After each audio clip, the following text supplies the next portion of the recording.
आज से हम शुरू करने जा रहे हैं म्यूचुअल फंड का मास्टर कोर्स। इसमें मैं लेकर आया हूं आपके लिए, सिर्फ और सिर्फ आपके लिए, full course on mutual fund and how to become a smart mutual fund investor. Means आप खुद से म्यूचुअल फंड कैसे चूज कर पाएंगे और म्यूचुअल फंड लेने में आपको क्या क्या देखना पड़ता है। YouTube पे इसकी मैं एक प्लेलिस्ट बना दूंगा और उस प्लेलिस्ट में आपके लगभग 10 वीडियो होंगे और उन 10 वीडियो को अगर आप देख लेते हैं तो आप खुद अपने लिए म्यूचुअल फंड चूज कर पाएंगे। और यहाँ पर मैं म्यूचुअल फंड का थॉरोली एनालिसिस करूंगा। म्यूचुअल फंड की हर टर्म को, हो सका तो हर एक छोटी से छोटी टर्म को आपको बताने की कोशिश करूंगा। सब कहते हैं म्यूचुअल फंड सही है, टीवी पर भी ऐड आता है म्यूचुअल फंड सही है, गवर्नमेंट भी बोलती है म्यूचुअल फंड सही है, लेकिन नीचे एक लाइन में लिखा रहता है mutual fund returns are subjected to market risk. आज हम जानेंगे कि क्या सही में म्यूचुअल फंड सही है। तो आइए समझते हैं म्यूचुअल फंड के बारे में। मेक इन्वेस्टमेंट इजी के मेरे इस प्लेटफॉर्म पर, जहां आपकी इन्वेस्टमेंट की जर्नी को इजी किया जाता है, मैं पुष्पेंद्र आपका बहुत बहुत स्वागत करता हूं।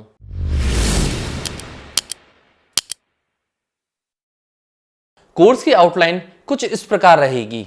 मैं आपको पहले से ही बता देता हूं कि कोर्स को मैंने कैसे डिजाइन किया है और मैं आपके लिए उस कोर्स को कैसे लेकर आऊंगा। इसको मैंने लगभग 7 पार्टों में डिवाइड किया है। Number 1, basic of mutual fund. Number 2, mutual fund terminologies. Number 3, mutual fund classification. Number 4, investing method in mutual fund. Number 5, analysis of mutual fund. Number 6, mutual fund investing philosophy. Number 7, taxation in mutual fund. आइए चलते हैं point number 1 पर। आज के video में हम यही जानेंगे कि point number 1 means basic of mutual fund. Understand the concept of mutual fund. Mutual plus fund.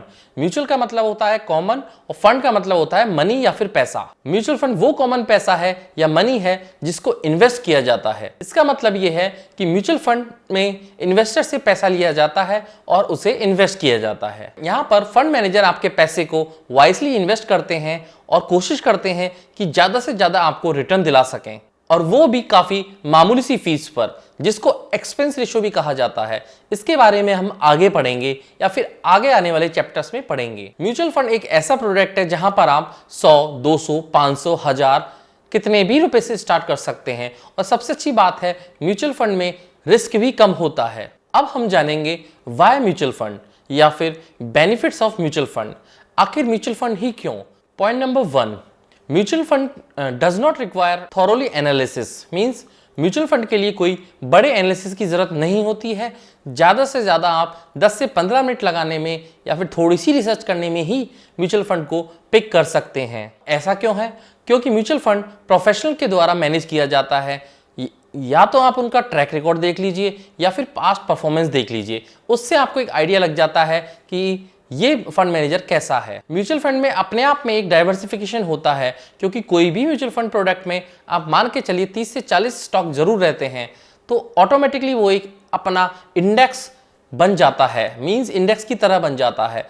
तो अगर एक 30 से 40 स्टॉक में इतना डर कभी नहीं होता है जितना सिंगल स्टॉक में होता है। म्यूचुअल फंड काफी सिंपल है और सेबी के अंडर रेगुलेटेड हैं। आपको कुछ भी करना हो म्यूचुअल फंड में, आपका फंड मैनेजर आपके बिहाफ पे करके देता है। चाहे वो रीबैलेंसिंग हो, चाहे डाइवर्सिफिकेशन हो, चाहे वो म्यूचुअल फंड से या फिर किसी पर्टिकुलर स्टॉक से एग्जिट या एंट्री लेना हो। Point number 2, safer than individual stock. क्योंकि इंडिविजुअल स्टॉक में लॉस के चांस ज्यादा हो सकते हैं, लेकिन म्यूचुअल फंड में चूंकि बहुत सारे स्टॉक्स होते हैं तो चांसेस कम हो जाते हैं कि आपका जो कैपिटल है वो इरोड हो जाए या फिर जीरो हो जाए। क्योंकि एक छोटी सी भी कंपनी का अगर आप माइनर सी भी मिस्टेक हो जाती है एक स्टॉक चूज करने में, तो हो सकता है एक छोटी से छोटी कंपनी आपकी पूरी कैपिटल को खा जाए। जैसे कि एग्जांपल लेना चाहूंगा, अभी हाल ही में मैंने एक कंपनी का एनालिसिस किया था। कंपनी का नाम है वेरिनियम क्लाउड। 2017 में स्टेब्लिश हुई और 2022-23 में उसका स्टॉक 375 रुपए से 2023 में उसका स्टॉक 6-7 रुपए पे आ गया था। आखिर उस कंपनी में ऐसा क्या था जो वो कंपनी इतने हाई बनाकर 6 या 7 रुपए पर आ गई। एक्चुअली उस कंपनी की मैंने जब बैलेंस शीट पढ़ी तो मुझे लगा सब कुछ अच्छा और मुझे लगा ये कंपनी ग्रो करेगी।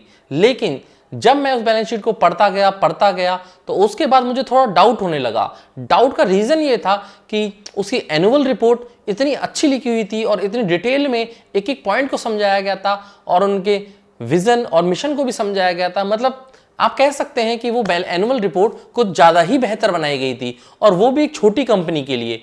कोई छोटी कंपनी के लिए अगर इतनी ज़्यादा बेटर आपको एनुअल रिपोर्ट मिलती है तो मुझे डाउट हुआ, और मुझे फिर उस कंपनी में पता नहीं क्या अच्छा था क्या बुरा था, लेकिन मेरा मन नहीं किया उसमें इन्वेस्ट करने का, और ये मेरी किस्मत थी कि मैंने उसमें इन्वेस्ट नहीं किया। और उसके बाद हुआ भी यही। उसके बाद होता है 2023 में मैंने खबर सुनी कि उसके प्रमोटर स्टेक सेल करके भाग गए हैं, और उस स्टॉक का आज प्राइस 6 या 7 रुपए पे चल रहा है, और आज की डेट में मैंने देखा वो 6-7 रुपए से मैक्स टू मैक्स 16 या 17 को टच कर पाया है। Point number 3, less volatility. Mutual fund में वोलेटिलिटी काफ़ी कम होती है, जबकि स्टॉक जैसे ही मार्केट खुलता है वैसे ही आपको स्टॉक में वोलेटिलिटी देखने को मिल जाती है। प्राइस डिमांड और सप्लाई की वजह से ऊपर नीचे होते रहते हैं, लेकिन म्यूचुअल फंड की प्राइस सिर्फ एक बार फिक्स की जाती है, जिसे NAV या फिर नेट एसेट वैल्यू कहते हैं, रात के 9 बजे। तो फ्लक्चुएशन का कोई चांस ही नहीं है। अगर आप स्टॉक की फ्लक्चुएशन को नहीं देख पा रहे हैं या फिर आपको प्रॉब्लम होती है स्टॉक की फ्लक्चुएशन देखने में, तो आप स्टॉक से दूर रहें और आप म्यूचुअल फंड पे रिलाय कर सकते हैं। म्यूचुअल फंड आपको स्टॉक के बराबर रिटर्न तो नहीं देंगे, लेकिन आपको एक डिसेंट सा रिटर्न 15 से 20% CAGR में दे देंगे, जिससे होगा ये आपकी वेल्थ इरोड नहीं होगी, आपकी वेल्थ एप्रिशिएट ही होगी। पॉइंट नंबर 4, मैंने जैसा कि बताया कि पोर्टफोलियो अच्छा खासा डाइवर्स रहता है। पॉइंट नंबर 4 यही है, give ample diversification of your portfolio. Mutual fund क्या करते हैं, म्यूचुअल फंड में 30 से 40 स्टॉक होते हैं, क्योंकि म्यूचुअल फंड में एक सेक्टर में 2 या 3 स्टॉक ही रख सकते हैं, बाकी म्यूचुअल फंड को और सेक्टर में भी पार्टिसिपेट करना होता है। जबकि जब हम स्टॉक चूज करते हैं तो हो सकता है हम सारे ही स्टॉक बैंकिंग के ले लें, या फिर इंफ्रास्ट्रक्चर के ले लें, या फिर मैन्युफैक्चरिंग के ले लें, या फिर सीमेंट से रिलेटेड ले लें, लेकिन रेगुलेटरी बॉडीज ने म्यूचुअल फंड पर थोड़ी पाबंदियां लगा रखी हैं, और उस वजह से उनको मजबूरन इन सब सेक्टरों में जाना पड़ता है। म्यूचुअल फंड में आपको मिल जाता है variety of holding, asset class diversification, sector diversification, geographical diversification, investment strategy, policy of resources and also rebalancing. ये सब आपको एक म्यूचुअल फंड में देखने को मिल जाता है। ज्योग्राफिकल डाइवर्सिफिकेशन का मतलब है, आप अगर ऐसा कोई म्यूचुअल फंड लेते हैं जो दूसरे देश में या फिर दूसरे कंट्री के स्टॉक को होल्ड करता है और हमें यहाँ पर इंडिया में प्रोवाइड कराया जाता है, जैसे कि फॉर एग्जांपल मोतीलाल ओसवाल का नेस्डेक फंड। ये सिर्फ एग्जांपल के लिए है, प्लीज इसे कोई भी रिकमेंडेशन मत मानिएगा बाइंग और सेलिंग की, ठीक है। पॉइंट नंबर 5, म्यूचुअल फंड आपको देते हैं प्रोफेशनल मनी मैनेजमेंट बहुत ही कम कॉस्ट पे। अगर आप सीधे डायरेक्ट किसी फंड मैनेजर से बात करेंगे तो वो आपको चार्ज करेगा लगभग 50 लाख 60 लाख, क्योंकि उनकी फीस ही इतनी होती है, या फिर वो इतनी सैलरी कमा रहे होते हैं। और अगर आप किसी AMC के थ्रू जाएंगे या फिर म्यूचुअल फंड कंपनी के थ्रू जाएंगे तो आपको लोअर फीस बहुत ही 0.5 से 2% के बीच देनी पड़ेगी, क्योंकि इस मार्केट में काफी कंपटीशन है और लॉन्ग टर्म पे फोकस किया जाता है और प्रोफेशनल्स के द्वारा इसको मैनेज किया जाता है। अब हम यहाँ पे बात कर रहे हैं वाई म्यूचुअल फंड का पॉइंट नंबर 6 पे।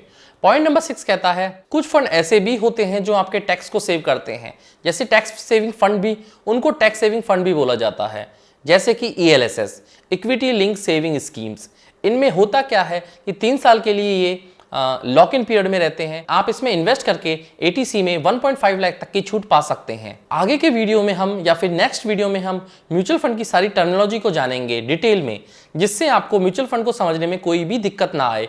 म्यूचुअल फंड की हर वो छोटी से छोटी चीज मैं बताऊंगा आपको, जिससे आपको कोई इशू ना हो। तो mutual fund terminology next video में हम मिलेंगे आपसे, और आज के लिए इतना ही। प्रीवियस वीडियो में मैंने आपको म्यूचुअल फंड की आउटलाइन बताई थी, जिसका सेकेंड पार्ट है ये, मतलब mutual fund terminologies. Mutual fund में आपको एंट्री करने के लिए या फिर म्यूचुअल फंड में आपको इन्वेस्ट करने के लिए किन किन फाइनेंस की टर्म्स को पता होना चाहिए, आइए आज उनके बारे में डिटेल में बातें करेंगे। और आज हम उन सारी टर्म्स को जानेंगे। तो हम बात कर रहे हैं म्यूचुअल फंड टर्मिनोलॉजी के बारे में। पहली टर्मिनोलॉजी है AMC, मींस इसका फुल फॉर्म होता है असेट मैनेजमेंट कंपनी।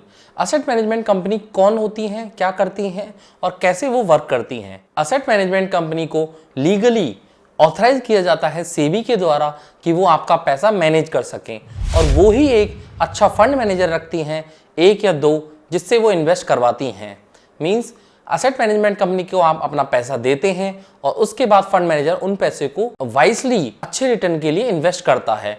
जैसे कि आपने देखा होगा मार्केट में काफ़ी सारी असेट मैनेजमेंट कंपनीज हैं। असेट मैनेजमेंट कंपनीज का काम क्या होता है, इन्वेस्ट करना, रिसर्च करना, कंप्लायंस एंड रिस्क मैनेजमेंट करना, परफॉर्मेंस शो करना, etcetera. Example asset management companies के SBI securities, axis securities, HDFC asset management company, और हाल ही की हैं दो जिनका मैं नाम लेना चाहूंगा, 2 या 3, Canara Robeco asset management company, grow हो गया और जीरोदा हो गया, और यहाँ पर अब स्टॉक हो गया। तो मैं सोच रहा हूँ आपको एसेट मैनेजमेंट कंपनी का कॉन्सेप्ट एकदम क्लियर हो गया होगा कि एसेट मैनेजमेंट कंपनी क्या होती हैं। आइए चलते हैं नेक्स्ट टर्मिनोलॉजी पर, जो कि है एसेट अंडर मैनेजमेंट। मींस जितना भी एसेट आपका मैनेज किया जा रहा है, कहने का मतलब यह है कि कोई भी एसेट मैनेजमेंट कंपनी टोटल कितना फंड मैनेज कर रही है, उसे कहते हैं हम asset under management. Asset under management से ही हम पता चेक कर सकते हैं कि वो AMC कितनी अच्छी है या फिर कितनी सक्सेस हुई है, या फिर आप कह सकते हैं कि उस कंपनी का साइज कितना है। मींस एसेट मैनेजमेंट कंपनी का साइज कितना है। अब यहां पर हम बात करेंगे AUM 2 तरीके का होता है। पहला होता है डिस्क्रिशनरी, सेकंड होता है नॉन डिस्क्रिशनरी। जो डिस्क्रिशनरी होता है उसमें क्लाइंट की एडवाइस पर फर्म खुद डिसीजन लेती है, जबकि नॉन डिस्क्रिशनरी में क्लाइंट को सिर्फ सजेशन दिया जाता है और फिर क्लाइंट के ऊपर रहता है वो उस सजेशन को मानता है कि नहीं मानता। थर्ड नंबर की टर्मिनोलॉजी की बात करेंगे फंड मैनेजर। फंड मैनेजर वो होते हैं जो आपके पैसे को मैनेज करते हैं। फंड मैनेजर को अपना खुद का परफॉर्मेंस अच्छा दिखाने के लिए आपके फंड में जो भी आप फंड लगा रहे हैं उसमें एक अच्छा रिटर्न लाके देना पड़ता है। अगर वो रिटर्न नहीं लाके देते हैं तो जॉब भी फंड मैनेजर की जाती है। तो ज़्यादा रिस्की फंड मैनेजर जिस जॉब पे बैठा है वो फंड मैनेजर की जॉब होती है। चूंकि फंड मैनेजर काफ़ी एडवांस और फाइनेंस के कोर्स करके बैठे हैं या फिर काफ़ी एडवांस लेवल पे फाइनेंस की एजुकेशन लेके बैठे हैं, तो वो वाइसली आपके पैसे को इन्वेस्ट कर पाते हैं और उनका दिन भर काम यही रहता है कि कैसे पैसे को मैनेज किया जाए। अब यहाँ पर फंड मैनेजर भी तरह तरह के हो सकते हैं, जैसे कि mutual fund manager, hedge fund manager, pension fund manager, private equity fund manager, venture capital fund manager. और इन्वेस्टिंग स्ट्रेटेजी को जाने तो उसके भी अलग तरीके के फंड मैनेजर हो सकते हैं, जैसे कि active fund manager, passive fund manager, index fund manager, etcetera. Terminology number 4 है mutual fund units. Mutual fund units क्या होती हैं? आप इनको ऐसे समझ सकते हैं जैसे कि 1 शेयर लिया, 2 शेयर लिया, 3 शेयर लिया, उसी प्रकार से 1 यूनिट ली, 2 यूनिट ली, 100 यूनिट ली, तो आप मान सकते हैं 1 शेयर के बराबर 1 यूनिट हो गई। ये यूनिट जो होती है म्यूचुअल फंड की यूनिट, ये उस एसेट मैनेजमेंट कंपनी के द्वारा ही निकाली जाती है। जब स्टार्टिंग में कोई NFO आता है, NFO के बारे में हम आगे भी बात करेंगे, जब स्टार्टिंग में कोई NFO आता है तो वो 10 रुपए की फेस वैल्यू देता है और उस पे आपको 1 यूनिट देता है, और धीरे धीरे उसकी वैल्यू बढ़ती जाती है। जैसे जैसे उसकी वैल्यू बढ़ती जाती है वैसे वैसे आपको यूनिट एलोकेट होती जाती है उसके मल्टीपल में। अब आती है NAV। NAV की फुल फॉर्म होती है net asset value. Net asset value मतलब उस यूनिट की पर्टिकुलर की, जिसकी हमने अभी बात करी थी, उस यूनिट की उस टाइम पे प्राइस क्या चल रही है। जैसे स्टॉक की प्राइस चलती है उस वक्त की पर्टिकुलर टाइम की, तो उसी प्रकार से यूनिट्स की प्राइस चलती है उस दिन की, क्योंकि यूनिट्स रात में 9 बजे डिसाइड होती हैं कि उस यूनिट की प्राइस क्या आई है। तो उसी प्रकार से होता है नेट एसेट वैल्यू। अगर शेयर के बारे में लेकर चलते हैं तो वो करंट मार्केट प्राइस कहलाती है, और अगर यूनिट के बारे में लेकर चलते हैं तो वो नेट एसेट वैल्यू कहलाती है। इससे ज़्यादा आपको जानने की ज़रूरत नहीं है। इतना भी जान लेंगे तो आप अच्छे से समझ जाएंगे कि मुझे कैसे कोई म्यूचुअल फंड को लेना है। आगे हम टर्मिनोलॉजी के बारे में कंटिन्यू करेंगे, और टर्मिनोलॉजी नंबर 6 है कट ऑफ टाइम। आखिर कट ऑफ टाइम क्या होता है? जब भी हम म्यूचुअल फंड का कोई ऑर्डर लगाते हैं तो हम अगर 3 बजे से पहले वो ऑर्डर लगा देते हैं तो आपको सेम डे की यूनिट मिल जाएंगी, और अगर 3 बजे के बाद का ऑर्डर लगाते हैं तो आपको नेक्स्ट डे की यूनिट मिलेंगी। इसका मतलब है हमारे यहाँ पे इंडियन मार्केट में 3 बजे का टाइम कट ऑफ टाइम है। तो समझ गए होंगे आप कट ऑफ टाइम क्या होता है। टर्मिनोलॉजी नंबर 7 है एक्सपेंस रेशियो। एक्सपेंस रेशियो क्या होता है? एक्सपेंस रेशियो वो फीस होती है जो वो एसेट मैनेजमेंट कंपनी आपसे लेती है अपने पेमेंट्स या फिर ड्यूज को देने के लिए। जैसे कि फंड मैनेजर की सैलरी उसमें से डिसाइड होती है, मैनेजमेंट के काम उसमें से डिसाइड होते हैं, और डिस्ट्रीब्यूशन की फीस भी उसमें से होती है, और अदर एक्सपेंसेस। और एक्सपेंस रेशियो कितना हो सकता है? अगर इंडेक्स फंड की बात करें तो इंडेक्स फंड में एक्सपेंस रेशियो हो सकता है 0.05 से 0.5, मींस 0.05% से आधा % तक आपका एक्सपेंस रेशियो हो सकता है। जबकि और किसी तरह के फंड हो जो इंडेक्स फंड ना हो, उनमें एक्सपेंस रेशियो जनरली 0.5 से 2% तक होता है। अब हम बात करेंगे टर्मिनोलॉजी नंबर 8 की, जो कि है exit load. Asset management company क्या करती हैं? एग्जिट लोड लगा देती हैं, क्योंकि वो इन्वेस्टमेंट उनके हिसाब से एक पर्टिकुलर टाइम पीरियड के लिए होता है, जैसे कि 3 साल हो गया, 5 साल हो गया, और जैसे ही वो अगर उस पीरियड से, स्पेसिफिक पीरियड से पहले आप उस पैसे को निकालेंगे तो उस पर आपको 1% या 2% एग्जिट लोड देना पड़ेगा। मींस अगर आप उस ड्यूरेशन में से पहले पैसा निकालते हैं म्यूचुअल फंड कंपनी की बात को न मानकर, तो आपको दोनों तरफ से लॉस होगा। एक तो इन्वेस्टमेंट का लॉस होगा और एक आपको एग्जिट लोड भी पे करना पड़ेगा। अब हम एक और टर्मिनोलॉजी की बात करेंगे जिसका नाम है लॉक इन पीरियड। कई म्यूचुअल फंड ऐसे होते हैं जिनमें लॉक इन पीरियड होता है, मतलब आप उस पीरियड के दौरान आप अपने म्यूचुअल फंड को सेल नहीं कर सकते। जैसे कि ईएलएसएस में यही कॉन्सेप्ट है, इक्विटी लिंक सेविंग स्कीम है, उनमें आप 3 साल से पहले किसी भी हाल में सेल नहीं कर सकते, क्योंकि equity link saving scheme government के द्वारा बनाए गए वो वाले से म्यूचुअल फंड है जिनसे आप इन्वेस्ट करके पैसा बना सकते हैं और एटीसी में छूट भी पा सकते हैं। टर्मिनोलॉजी नंबर 10 है रिडेम्पशन या फिर रिडीम या फिर एग्जिट। तीनों चीजों का एक ही मतलब है, रिडेम्पशन, रिडीम, एग्जिट का, कि अपने म्यूचुअल फंड को सेल कर देना। फाइनेंस के टर्म में थोड़ा कॉम्प्लिकेटेड होता है, लेकिन इन सब चीजों का एक ही मतलब है। इसके लिए हमें किसी भी एसेट मैनेजमेंट कंपनी के पास जाना है और वहां पे रिडेम्पशन रिक्वेस्ट डालनी है और 2 से 3 दिन में रिडेम्पशन रिक्वेस्ट अप्रूव हो जाती है और उसके बाद सारा पैसा आपके खाते में आ जाता है। Terminology number 11 NFO. एनएफओ का मतलब होता है न्यू फंड ऑफर। जैसे आईपीओ आते हैं, इनिशियल पब्लिक ऑफरिंग, किसी स्टॉक को सेकेंडरी मार्केट में लिस्ट कराने के लिए, उसी प्रकार से एनएफओ आते हैं म्यूचुअल फंड को सेकेंडरी मार्केट में लिस्ट कराने के लिए। और आपको पता ही होगा कि आईपीओ कब आते हैं, जब मार्केट बुल रन में होता है या फिर बहुत ज्यादा अच्छे रिटर्न दे रहा होता है तो ही आईपीओ आते हैं। सेम एनएफओ का भी कॉन्सेप्ट है, जब मार्केट अच्छा चल रहा होता है, जैसे अभी, या फिर उस पर्टिकुलर सेक्टर का बूम चल रहा होता है, जैसे कि अभी चल रहा है ईवी का, तो ईवी के इतने सारे ढेर सारे एनएफओ आए हैं। इवन दो ग्रो जैसी एसेट मैनेजमेंट कंपनी जो नई बनी है अभी, उसने भी अपना ईवी का एनएफओ लॉन्च किया था। कभी भी ऐसे टाइम पर एनएफओ नहीं लेने चाहिए और एनएफओ में तो पैसा लगाना ही नहीं चाहिए, क्योंकि हमको ट्रैक करना है पास्ट रिकॉर्ड और पास्ट परफॉर्मेंस। तो उसके लिए जरूरी हो जाता है आप ऐसे म्यूचुअल फंड को लें जो 10 से 20 साल तक लगातार चलते आ रहा है और उसने परफॉर्मेंस अच्छी दी है और एक्सपेंस रेशियो कम है। अब हम बात करते हैं कैपिटल गेन्स। ये भी एक म्यूचुअल फंड की टर्मिनोलॉजी है जिसमें कैपिटल गेन के बारे में बताया गया है। आखिर कैपिटल गेन क्या होते हैं? कैपिटल गेन का सीधा सा मतलब है प्रॉफिट। जितना आपने, जैसे 1 लाख के रुपए आपने म्यूचुअल फंड खरीदे और वो 5 साल में 2 लाख हो जाते हैं, तो यहां पर जो 1 लाख रुपए एक्स्ट्रा प्रॉफिट बना है वो कहलाएगा कैपिटल गेन। अगर वो कैपिटल गेन 1 साल से कम पीरियड में होता है तो वो कहलाता है शॉर्ट टर्म कैपिटल गेन, और अगर वही गेन आपका 1 साल से ऊपर होता है तो वो कहलाता है आपका लॉन्ग टर्म कैपिटल गेन। आपको पता होगा पिछले सरकार ने पिछले बजट में लॉन्ग टर्म कैपिटल गेन में टैक्सेस बढ़ाकर 10% से 12.5% कर दिए और शॉर्ट टर्म कैपिटल गेन में 20% तक ले गए हैं। अब हम बात करेंगे एक और टर्मिनोलॉजी जिसका नाम है बेंचमार्क। बेंचमार्क आखिर क्या होता है? मान लीजिए, सपोज कीजिए कोई फंड मैनेजर आपके लिए कोई म्यूचुअल फंड लेता है, तो म्यूचुअल फंड को किसी से तो कंपेयर करेंगे, तो उस जिस चीज से म्यूचुअल फंड को कंपेयर करेंगे वो कहलाता है बेंचमार्क। फॉर एग्जाम्पल, आपने लार्ज कैप का कोई म्यूचुअल फंड ले लिया। आपने जैसे ही लार्ज कैप का म्यूचुअल फंड लिया तो या तो उसको कंपेयर किया जाएगा निफ्टी 50 से या फिर उसको कंपेयर किया जाएगा सेंसेक्स से, और अगर निफ्टी 50 से उसे कंपेयर किया जाता है तो निफ्टी 50 उसके लिए बेंचमार्क का काम करेगा। आपने न्यूज में भी सुना होगा कि उस फंड मैनेजर, फलाना फंड मैनेजर ने निफ्टी 50 को आउट परफॉर्म किया। इसका मतलब यही है और कुछ भी नहीं है। एक बेंचमार्क बना दिया जाता है कि आप इस बेंचमार्क को फॉलो करेंगे। तो अगर कभी ऐसा होता है कि उस पर्टिकुलर ईयर में निफ्टी ने अगर -1% का रिटर्न दिया है और आपके फंड मैनेजर 1% का रिटर्न दिया है, तो ये काफी अच्छा रिटर्न माना जाएगा, क्योंकि यहाँ पे भी आपका फंड मैनेजर बेंचमार्क को आउट परफॉर्म कर रहा है। एक और टर्म के बारे में हम बात करते हैं जिसका नाम है पोर्टफोलियो टर्नओवर। इसका मतलब यह है कि एक साल में, पर्टिकुलर एक साल में उस फंड मैनेजर ने पोर्टफोलियो में से कितने स्टॉक की अदला बदली करी। मींस सपोज कीजिए आपके पास 10 स्टॉक हैं, उस फंड मैनेजर के पास 10 स्टॉक हैं, उन 10 में से उसने एक स्टॉक को एक साल में निकाला, मीन 10% उसने टर्नओवर को चेंज किया। तो इसका कहने का मतलब है, इसमें अगर बहुत ज्यादा मात्रा में अगर स्टॉक को निकाला जा रहा है, बेचा जा रहा है, तो ये बिल्कुल भी अच्छा साइन नहीं माना गया है। मैक्सिमम 10 to 20% अगर होता है पोर्टफोलियो टर्नओवर तो ओके, अदरवाइज आपको ऐसे फंड को नहीं लेना चाहिए। अब बात करेंगे हम एक और टर्मिनोलॉजी के बारे में जो कि है डायरेक्ट और रेगुलर प्लान।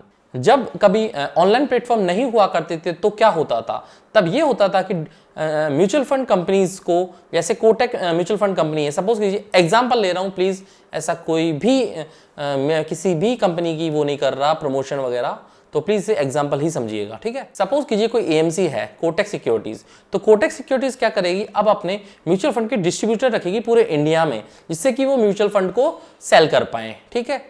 उसके बाद होगा ये कि वो म्यूचुअल फंड को सेल कर रहे हैं तो 1% तो वहां देना पड़ेगा उनको, और खुद की कमाई के लिए भी एक्सपेंस रेशियो के रूप में 1% देना पड़ेगा।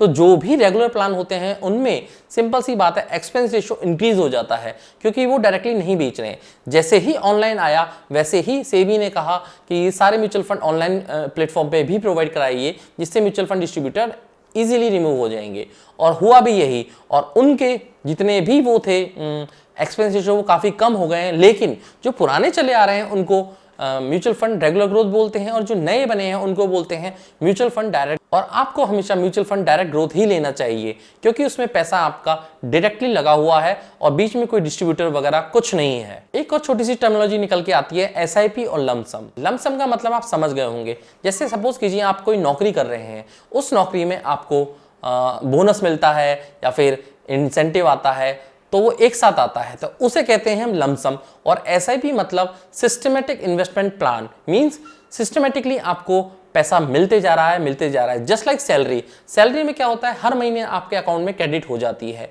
तो सिस्टमेटिकली आपके अकाउंट में क्रेडिट हो जाती है।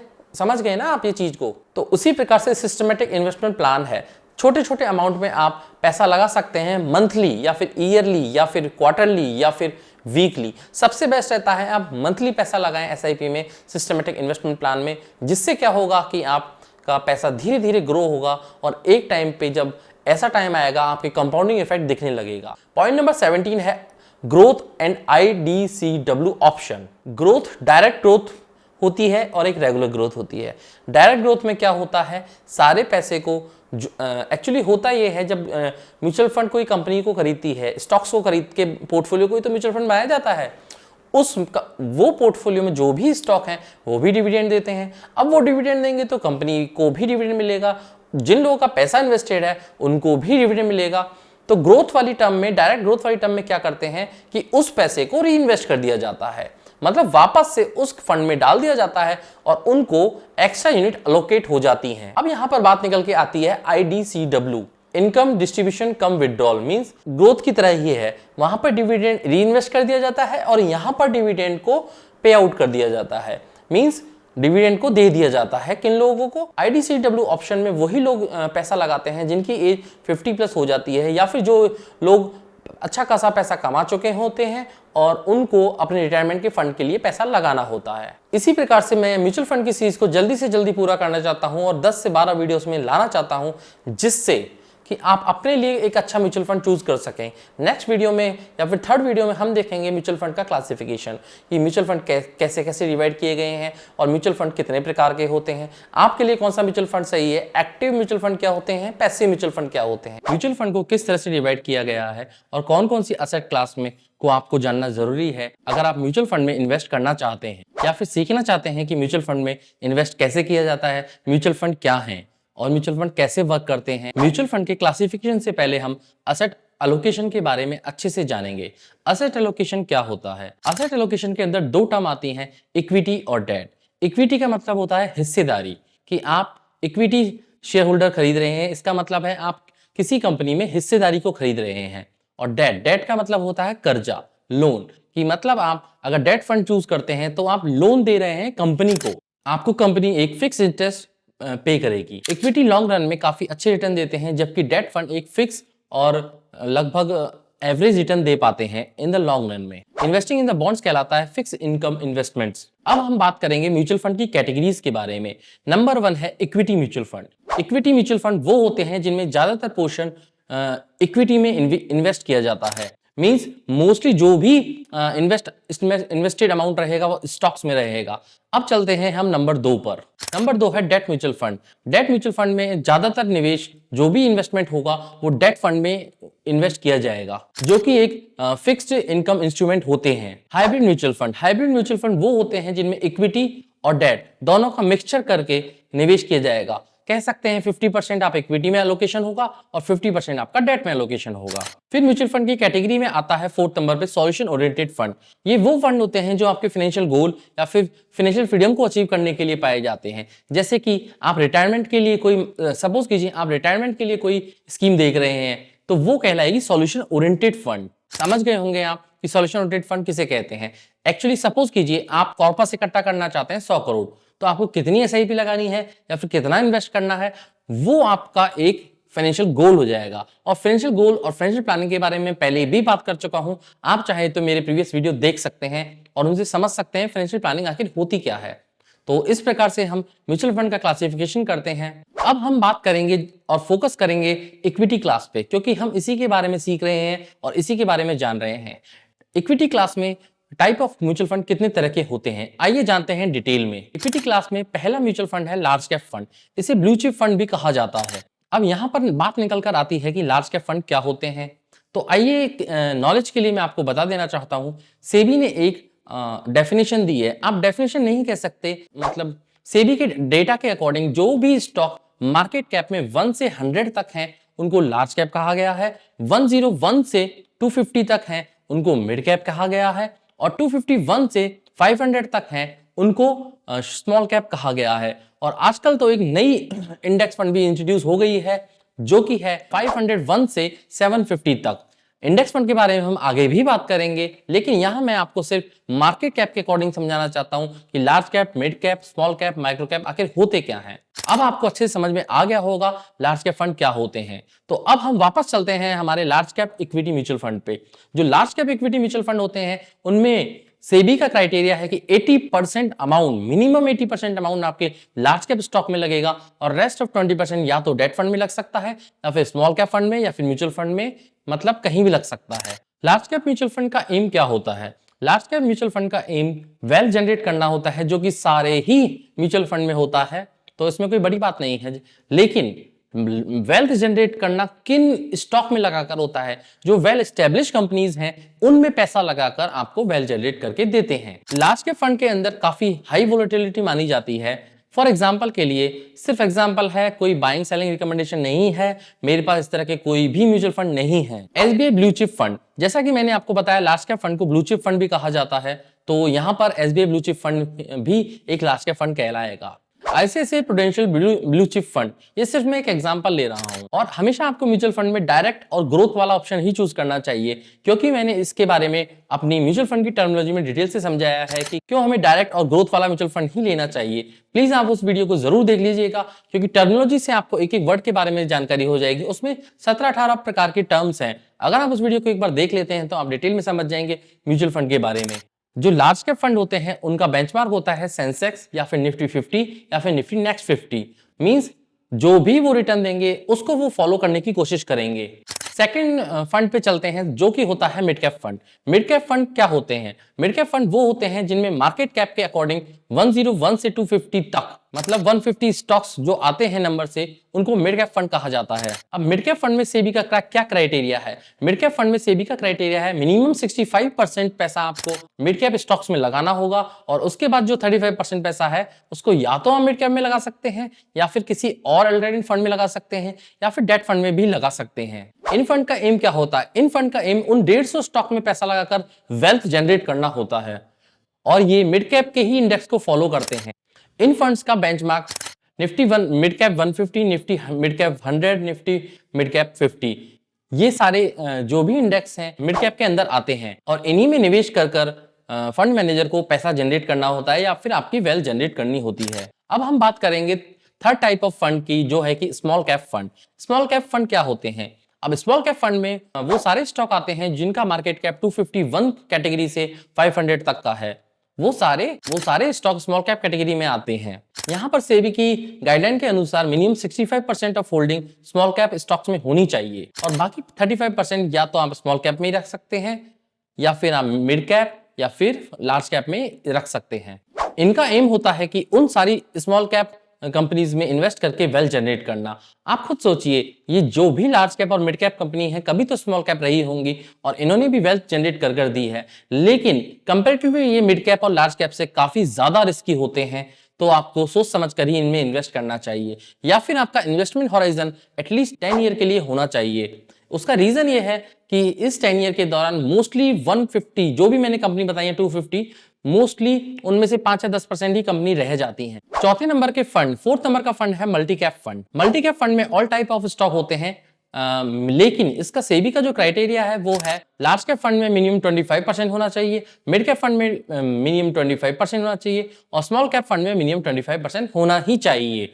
मैक्सिमम आप 50% किसी भी फंड में ले सकते हैं, या फिर जो बचा 25% है उसको आप डेट फंड या फिर एफडीज या फिर कैश के रूप में रखा जा सकता है। For example ICICI prudential multi cap fund. अब हम 5वें नंबर के फंड की बात करेंगे जो कि कहलाता है flexi cap fund. Flexi cap fund just like multi cap fund की तरह होता है, लेकिन यहां पर कोई क्राइटेरिया नहीं होता कि 25% या 25% आपको अलोकेट करना है। यहां पर सिर्फ एक ही क्राइटेरिया होता है कि स्टॉक में आपको 65% डालना है, वो चाहे आप लार्ज कैप में डालें, मिड कैप में डालें या फिर स्मॉल कैप में डालें। ये मल्टी कैप फंड से काफी बेटर माने जाते हैं और इसका एक फेमस एग्जांपल भी है, उसने काफी अच्छे रिजल्ट या फिर काफी अच्छे रिटर्न जनरेट करके दिए हैं। ये कोई बाइंग सेलिंग रिकमेंडेशन नहीं है, तो प्लीज ये सिर्फ एग्जांपल के रूप में समझिएगा। एग्जाम्पल है पराग पारिक फ्लेक्सी कैप फंड। आप खुद देखेंगे इसने कितने अच्छे रिटर्न दिए हैं पिछले 3 साल में, 5 साल में या फिर 10 साल में।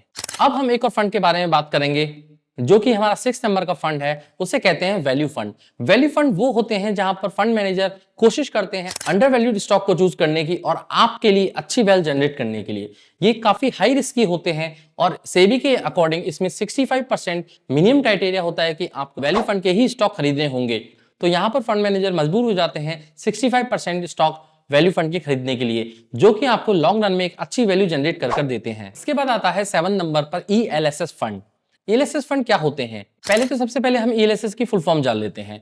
ईएलएसएस की फुल फॉर्म है equity link saving scheme. Means जो इक्विटी से लिंक है और आपके पैसे को सेविंग करके चल रही है। कि गवर्नमेंट के द्वारा मार्केट में आने के लिए लोगों को एक इनिशिएटिव था जिसमें 3 ईयर का लॉक इन पीरियड होता है। इसमें आप एटीसी के तहत इनकम टैक्स में भी छूट पा सकते हैं, क्योंकि गवर्नमेंट के द्वारा चलाया गया ये एक बहुत अच्छा फंड था जिसमें लोगों ने काफी पैसा कमाया। इसमें लॉन्ग टर्म में 15 से 16% सीएजीआर का रिटर्न मिल जाता है। अब हम बात करेंगे सेक्टर फंड के बारे में। सेक्टर फंड को थीमेटिक फंड भी कहा जाता है और ये काफी हाई रिस्की होते हैं क्योंकि एक पर्टिकुलर सेक्टर में ये निवेश करते हैं और मिनिमम सेबी की गाइडलाइन के अकॉर्डिंग आपको इस सेक्टर में 80% तक पैसा या फिर 80% तक जो भी स्टॉक खरीदे जाएंगे वो इसी सेक्टर के खरीदे जाएंगे। अब ये हाई रिस्की क्यों होते हैं?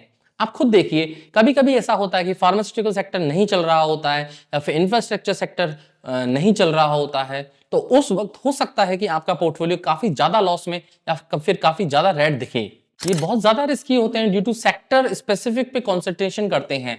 तो आप मान के चलिए कि इनमें आप एलोकेशन न लें, क्योंकि इसका रीजन सबसे बड़ा ये है, इनमें वही एलोकेशन लेते हैं। जैसे मैं खुद एक बैंकर हूं तो मुझे बैंकिंग इंडस्ट्री के बारे में काफी अच्छी नॉलेज है, तो मैं समझता हूं बैंकिंग इंडस्ट्री को। तो मैं अगर बैंकिंग इंडस्ट्री में सेक्टर में एलोकेशन लेना चाहूं तो ले सकता हूं। उसी प्रकार से आप जिस फील्ड में एक मास्टर है या फिर आप उस फील्ड के बारे में डिटेल से जानते हैं तो आप उस फील्ड में सेक्टर एलोकेशन कर सकते हैं। लेकिन मैं फिर भी इनको अवॉइड ही करता हूं। मैं खुद पर्सनली इनको नहीं लेता हूं क्योंकि काफी ज्यादा रिस्की होते हैं और काफी ज्यादा रिस्की माने जाते हैं। एग्जाम्पल के लिए मैं लेना चाहूंगा बैंकिंग के स्टॉक। बैंकिंग सेक्टर का हो गया, इंफ्रास्ट्रक्चर सेक्टर का हो गया, ऑयल एंड गैस सेक्टर हो गया, और आजकल एक नया सेक्टर भी चल रहा है ईवी सेक्टर। अब इसका कब तक भविष्य है किसी को नहीं पता, लेकिन लोग उसमें पैसा लगा रहे हैं। आपको ऐसे किसी भी फंड को नहीं खरीदना है, आपको ऐसे फंड को खरीदना है जो कि लॉन्ग रन में आपको अच्छी वेल्थ जनरेट करके दे। और सबसे इंपॉर्टेंट बात यह हो जाती है कि आपको हमेशा उन म्यूचुअल फंड को खरीदना है जो पास्ट में अच्छे रिटर्न लाके दे चुके हैं। हालांकि ये बात सही है कि पास्ट रिटर्न कहीं भी फ्यूचर की प्रॉफिटेबिलिटी को जज नहीं करते हैं, लेकिन फिर भी एक आइडिया लग जाता है कि आपको कैसे फंड लेने हैं या फिर आपका स्पेसिफिक गोल क्या है या फिर आपका फाइनेंशियल गोल क्या है। अब हम बात करेंगे लास्ट और मेरे बहुत फेवरेट इंडेक्स फंड के बारे में। इंडेक्स फंड क्या होते हैं? इंडेक्स फंड एक्चुअली जो भी इंडेक्स होते हैं उनको लेकर एक फंड बना दिया जाता है। जितना अलोकेशन इंडेक्स में स्टॉक्स को दिया गया है, सेम उतना ही एलोकेशन इंडेक्स का एक फंड बनाकर उसमें एलोकेट कर दिया जाता है। सबसे अच्छा प्रोडक्ट कहलाता है इंडेक्स फंड। उसका रीजन ये है कि सबसे कम फीस ली जाती है इंडेक्स फंड में और बेहतर रिटर्न देते हैं। काफी ज्यादा म्यूचुअल फंड से बेहतर रिटर्न दे पाते हैं इंडेक्स फंड। अब इंडेक्स फंड 2 तरह की कैटेगरी होती है, मैं आपको डिटेल में समझा देता हूं। एक एक्टिव चॉइस और एक पैसिव कैटेगरी। अब एक्टिव कैटेगरी में फंड मैनेजर आपके फंड को मैनेज करेगा और पूरे साल माथापच्ची करेगा कि मुझे कौन सा स्टॉक लेना है, कौन सा बेचना है। लेकिन पैसिव कैटेगरी में आते हैं इंडेक्स फंड, और पैसिव कैटेगरी में फंड मैनेजर ज्यादा माथापच्ची नहीं करते हैं। जैसा लोकेशन निफ्टी 50 या फिर निफ्टी 250 स्मॉल कैप में जैसा लोकेशन दिया गया है एज इट इज उस रेशो के प्रोपोर्शन में सारा लोकेशन कर दिया जाता है ना फंड मैनेजर के द्वारा। सेबी की गाइडलाइन के अनुसार मिनिमम 95% पैसा इंडेक्स फंड में ही जाना चाहिए। सेबी भी इसे प्रमोट करता है क्योंकि इंडेक्स फंड में लॉन्ग रन में आपको एक अच्छे रिटर्न मिल पाते हैं। और ये बात सही है कि इंडेक्स फंड काफी ज्यादा म्यूचुअल फंड को बीट कर देते हैं इजीली। तो अब इनका बेंचमार्क क्या होता है? जैसे सपोज कीजिए निफ्टी 50 का इंडेक्स फंड है तो निफ्टी 50 ही इनका बेंचमार्क कहलाएगा, और उनके बीच में जो भी 5% 95% पैसा निफ्टी 50 के इंडेक्स में अकॉर्डिंग टू रेशो प्रोपोर्शन के चला जाएगा, और रेस्ट ऑफ 5% पैसा जो है वो या तो डेट फंड में डाल देंगे या कैश के रूप में रख लेंगे, और वो ही जो 5% होता है वहीं पे निकल के आती है ट्रैकिंग एरर। अब हमको इंडेक्स फंड लेते समय ये ध्यान रखना होता है कि ट्रैकिंग एरर मिनिमम से मिनिमम हो। ट्रैकिंग एरर की बात करें तो ट्रैकिंग एरर कई जगह पर 0.01, 0.012, 3.2, 0.3 इससे ज्यादा नहीं होती है। आशा करता हूं आपको ये वीडियो अच्छा लगा होगा, और आज के लिए इतना ही। अगर आपको इस तरह के वीडियो पसंद आ रहे हैं तो प्लीज मेरी वीडियो को लाइक कीजिए, मेरे चैनल को सब्सक्राइब कीजिए, और अगर आपको कुछ सवाल पूछने हैं तो आप कमेंट बॉक्स में कमेंट भी कर सकते हैं। अगर आपको मेरे वीडियो वाकई अच्छे लग रहे हैं तो इनको शेयर भी किया जा सकता है। आज के लिए इतना ही, विदा लेना चाहूंगा। जय हिंद। तो फ्रेंड्स, हमने पिछले वीडियो में जाना कि इक्विटी म्यूचुअल फंड कितने टाइप के होते हैं, और अब हम जानेंगे डेट म्यूचुअल फंड के बारे में। आइए सीधे चलते हैं डेट म्यूचुअल फंड पर। डेट म्यूचुअल फंड कितने टाइप के होते हैं और डेट म्यूचुअल फंड आखिर होते क्या हैं, पूरा समझेंगे इस वीडियो में। Number 1, liquid mutual fund. Liquid mutual fund इसलिए बनाए गए थे कि वो इन्फ्लेशन को बीट कर सकें, सेविंग अकाउंट के रिटर्न से ज्यादा पैसा दे सकें, और ये शॉर्ट टर्म के लिए होते हैं। मैक्सिमम इनका टेन्योर होता है 91 डेज। इनका रिटर्न भी लगभग फिक्स होता है, 6 से 7% के बीच इनका रिटर्न मिल जाता है। डेट म्यूचुअल फंड को फिक्स्ड इनकम सोर्स भी कहा जाता है, या फिर कह सकते हैं फिक्स्ड इनकम आपको मिल जाती है ऑन मैच्योरिटी पे। अब आप कहेंगे कि मैच्योरिटी क्या होती है? फाइनेंस में थोड़े कॉम्प्लिकेटेड वर्ड जरूर है, लेकिन ऐसा कुछ भी नहीं है। मैच्योरिटी का मतलब आप ऐसे कह सकते हैं लोन ड्यूरेशन। मतलब हमने कंपनी को लोन दिया और हमें इंटरेस्ट मिल रहा है उस मैच्योरिटी पीरियड के बाद। अगर हम 91 डेज के लिए कंपनी को लोन देते हैं और हमें इंटरेस्ट देती है वो 7 से 8%, तो इसे कहेंगे मैच्योरिटी, और कंपनी इसमें इंटरेस्ट हमें पे करती है। लिक्विड म्यूचुअल फंड में क्विकली सेटलमेंट हो जाता है, मैक्स टू मैक्स 24 आवर्स या फिर एक दिन से ज्यादा नहीं लगता है पैसे आपके खाते में वापस आने में। और लिक्विड म्यूचुअल फंड जो भी होते हैं वो जनरेट करते हैं एक इन्फ्लेशन बीटिंग रिटर्न्स। मतलब लिक्विड म्यूचुअल फंड इन्फ्लेशन को इजीली बीट कर पाते हैं और सेविंग अकाउंट से और एफडी से अच्छे रिटर्न देते हैं। तो जो भी लोग शॉर्ट टर्म के लिए अगर इन्वेस्ट करते हैं तो उनके लिए इनसे बेटर ऑप्शन नहीं हो सकता है। आइए चलते हैं दूसरे डेट फंड की तरफ। दूसरा डेट फंड है कॉर्पोरेट बॉन्ड फंड। कॉर्पोरेट का मतलब होता है प्राइवेट कंपनी। मिनिमम 80% आपको कॉर्पोरेट बॉन्ड में ही डालना पड़ता है। मतलब जो भी एएमसी है वो मिनिमम आपका पैसा 80% तक कॉर्पोरेट मतलब प्राइवेट कंपनीज में ही लगाएगी। और प्राइवेट कंपनीज के ये बॉन्ड या फिर ये debt fund comparatively liquid fund से ज्यादा रिस्की होते हैं और थोड़ा बेटर रिटर्न देते हैं, क्योंकि जहां भी रिस्क इन्वॉल्व हो जाता है वहां पे रिटर्न थोड़े इंक्रीज हो जाते हैं। जो रेस्ट बचा हुआ पैसा है वो उनको फिक्स्ड इनकम सिक्योरिटीज में लगाना होता है, और कम से कम इनको AA+ वाले बॉन्ड्स में पैसा इन्वेस्ट करना होता है। एक्चुअली AA+ सेकंड नंबर के बॉन्ड होते हैं, मींस जो सबसे टॉप नंबर के बॉन्ड होते हैं वो होते हैं AAA, उसके बाद AA+। और ये कुछ भी नहीं है, बस रेटिंग एजेंसीज हैं इंडिया में 3, क्रिसिल, केयर और ICKA। सिर्फ 3 यही रेटिंग एजेंसीज हैं जो हमें बताती हैं कि कंपनी की रैंक क्या है उनकी रेटिंग के अकॉर्डिंग। और ऐसा नहीं है कि इनकी रेटिंग पे रिलाय किया जाए, कई बार ये भी होता है कि इनकी रेटिंग भी गलत निकल जाती हैं, जैसे कि 2008 में लेमन ब्रदर्स क्राइसिस के टाइम पर हुआ था। कॉर्पोरेट बॉन्ड लॉन्ग टर्म में एफडी से बेटर रिटर्न दे देते हैं और जनरेट करते हैं एक alternative income, fixed income source. Liquid fund से ज्यादा रिस्की होते हैं तो वहां पर लिक्विड फंड से बेटर रिटर्न भी देते हैं। अगर यह कंपनी डिफॉल्ट करती है तो ह्यूज लॉसेस के चांसेस भी होते हैं। थर्ड टाइप का फंड है money market fund.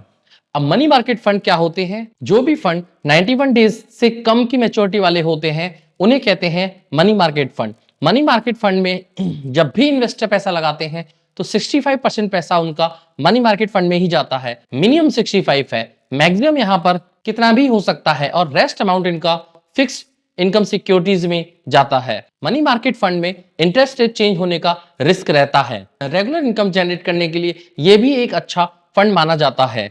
Short term में 4 नंबर का फंड आता है गिल्ड फंड या फिर गवर्नमेंट बॉन्ड्स। 80% पैसा इनमें गवर्नमेंट के बॉन्ड्स में इन्वेस्टेड रहता है, लेकिन यहाँ पे प्रॉब्लम ये है कि यहाँ पर पैसा 7 ईयर, 10 ईयर, 30 ईयर, 50 ईयर्स मतलब मैक्सिमम टेन्योर के लिए रहता है, तो इसमें इंटरेस्ट रेट इसका होना स्वाभाविक है। आप इसको ऐसे समझ सकते हैं, प्राइस होती है inversely proportional to interest rate. अगर इंटरेस्ट रेट बढ़ेगी तो प्राइस कम होगी, अगर प्राइस बढ़ेगी तो इंटरेस्ट रेट घटेगी।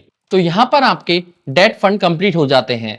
अब आगे चलते हैं और समझते हैं हाइब्रिड फंड क्या होते हैं। हाइब्रिड फंड भी 3-4 तरह के होते हैं और उनके बारे में बात करेंगे। पहला हाइब्रिड फंड है आर्बिट्रेज फंड। अब आर्बिट्रेज फंड क्या होता है, उससे पहले आपको समझना होगा आर्बिट्रेज क्या होता है। जो फंड प्राइस डिफरेंस को लेकर पैसा कमाने में रहते हैं। फॉर एग्जाम्पल सपोज कीजिए क्रूड ऑयल की कीमत यूरोप में है 60 रुपीज और अमेरिका में है 61 रुपीज। अब एसेट मैनेजमेंट कंपनियां क्या करती हैं, 60 रुपीज के यूरोपियन मार्केट से क्रूड को खरीद लेंगी और अमेरिका के 61 रुपीज के क्रूड ऑयल को बेच देंगी। इससे होगा ये, उनको 1 रुपए का प्रॉफिट होगा। अब यहां पर होता ये है, वो ह्यूज अमाउंट में खरीदती हैं तो उनका प्रॉफिट भी ह्यूज होता है। इसी प्रकार से आर्बिट्रेज फंड वर्क करते हैं। वो सिर्फ अपॉर्चुनिटी देखते हैं किसी भी देश में इन्वेस्ट करने के बाद दूसरे प्लेटफॉर्म पर सेल करने के लिए। आर्बिट्रेज फंड में 65% पैसा आपका आर्बिट्रेज फंड में लगता है और रेस्ट 35% पैसा आपका अदर इन्वेस्टमेंट ऑप्शन में लगता है। आर्बिट्रेज फंड में बड़े बड़े इन्वेस्टर और बड़े बड़े लोग ही इन्वेस्ट कर पाते हैं, क्योंकि इस फंड में पैसा डालने के लिए एक ह्यूज अमाउंट की जरूरत होती है। अब हम बात करते हैं दूसरे तरह के हाइब्रिड फंड के बारे में, डायनामिक हाइब्रिड फंड या फिर इसे बैलेंस एडवांटेज फंड भी कहते हैं। 65% पैसा इनका बैलेंस एडवांटेज फंड में या फिर डायनामिक एसेट एलोकेशन में लगा हुआ होता है। यहां पर स्टॉक प्लस डेट दोनों में ये पैसा लगाते हैं और अपॉर्चुनिटी क्रिएट की जाती है कि लेस रिस्की होकर आप हायर रिटर्न पा सकें। फॉर एग्जाम्पल HDFC का बैलेंस एडवांटेज फंड, SBI का बैलेंस एडवांटेज फंड। मैं आपको क्लियर बता देता हूं, मैं सिर्फ यहां पर एजुकेशन पर्पस के लिए ये फंड यूज कर रहा हूं। यहां पर कोई भी बाइंग और सेलिंग रिकमेंडेशन नहीं है, तो प्लीज आप आंख बंद करके इन फंड को न खरीदें। 3rd नंबर का हाइब्रिड म्यूचुअल फंड है इक्विटी सेविंग फंड। ये भी 2 तरह के होते हैं, एक नॉर्मल कैटेगरी और एक डिफेंसिव कैटेगरी। नॉर्मल कैटेगरी में तो ये मिनिमम 65% पैसा स्टॉक में लगता है और रेस्ट 35% पैसा आपको फिक्स्ड इनकम सिक्योरिटीज में डालना पड़ता है। ये सिक्योरिटीज, इक्विटी सब एक ही चीज होती हैं, प्लीज इनमें ज्यादा कंफ्यूज होने की जरूरत नहीं है। लेकिन थोड़ा कॉम्प्लिकेटेड करने के चक्कर में फाइनेंस के वर्ड को ऐसे बना दिया जाता है। और डिफेंसिव कैटेगरी में अगर आते हैं तो डिफेंसिव कैटेगरी में मिनिमम 15% पैसा स्टॉक में लगता है और इस कैटेगरी में 90% तक जाया जा सकता है और रेस्ट 85% पैसा फिक्स्ड इनकम सिक्योरिटीज में लगता है और इसमें मिनिमम 10% तक जाया जा सकता है। और इस प्रकार के फंड जो इक्विटी सेविंग फंड होते हैं वो आर्बिट्रेज फंड की स्ट्रेटेजी को भी अपना लेते हैं। ऐसा नहीं है कि वो आर्बिट्रेज फंड को नहीं ले सकते, वो ले लेते हैं। अब हम बात करेंगे last but not the least, solution oriented fund. इसके अंदर 2 तरह की फंड आते हैं। पहला है रिटायरमेंट फंड, दूसरा है child education fund. Retirement fund होते हैं, उनमें 5 ईयर का लॉक इन पीरियड होता है। जैसे पहले हमने बात की थी इक्विटी सेविंग लिंक स्कीम में ELSS के बारे में, उसी प्रकार से ये होते हैं। और जहां पे लॉक इन पीरियड दिख जाता है वहां आप ATC में 1.5 लाख तक टैक्स रिबेट ले सकते हैं। मोस्टली म्यूचुअल फंड का काम क्या होता है? म्यूचुअल फंड का काम मोस्टली होता है कि उनको नए नए फंड लाना जिससे उनके पास पैसा ज्यादा आ सके। असेट अंडर मेंटेनेंस जितना ज्यादा होगा उतना उन म्यूचुअल फंड को बेनिफिट होगा। तो वो क्या करते हैं, जैसे अभी हाल ही में EV की थीम चल रही है तो ग्रो कंपनी ने अपना EV का फंड निकाल दिया है। उस एक टाइम था जब IT का बूम आया हुआ था तो उन्होंने अपना ICICI ने अपना IT का फंड निकाल दिया। तो इसी प्रकार से ये नए नए फंड निकालते रहते हैं क्योंकि इनको वर्क करना होता है TER पे। TER का मतलब होता है टोटल एक्सपेंस रेशियो। इसके बारे में मैं पहले समझा चुका हूं, प्लीज आप मेरे वीडियो को देख लीजिएगा। इसके अंदर टर्म्स के बारे में डिटेल से समझाया गया है। यहाँ पर हमने म्यूचुअल फंड के टाइप को कंप्लीट कर लिया है। म्यूचुअल फंड कितने प्रकार के होते हैं, standard mutual fund, equity mutual fund कितने प्रकार के होते हैं, हाइब्रिड म्यूचुअल फंड कितने प्रकार के होते हैं और डेट म्यूचुअल फंड कितने प्रकार के होते हैं, या फिर सॉल्यूशन ओरिएंटेड फंड क्या होते हैं, इनको हमने अभी डिटेल में जाना है। अब हम जानेंगे म्यूचुअल फंड को कैसे बाय या फिर कैसे सेल किया जाता है। म्यूचुअल फंड को बाय करना और सेल करना काफी इजी माना जाता है। म्यूचुअल फंड को आप किसी भी प्लेटफॉर्म पर बाय करें, सबका प्रोसेस सेम है। बस 2-3 चीजों को आपको ध्यान रखना होता है, वो है ओनली आप मार्केट आवर्स में ही म्यूचुअल फंड को बाय कर सकते हैं। हालांकि आप ऑर्डर पहले लगा सकते हैं, लेकिन जब भी आप ऑर्डर लगाते हैं आपका जो बाइंग और सेलिंग होगा वो मार्केट आवर्स में ही होगी। अगर आप 12 बजे से पहले ऑर्डर लगाते हैं तो पॉसिबल है आपको सेम डे की यूनिट मिल जाए, अदरवाइज आपको नेक्स्ट डे की यूनिट अलॉट की जाती है। या तो आप किसी भी डिस्काउंट ब्रोकरेज कंपनीज पे म्यूचुअल फंड ले सकते हैं, या आप उन वेबसाइट पर जाकर, जो भी कंपनी की वेबसाइट ने म्यूचुअल फंड निकाला है उन पे डायरेक्ट जाकर भी आप ले सकते हैं।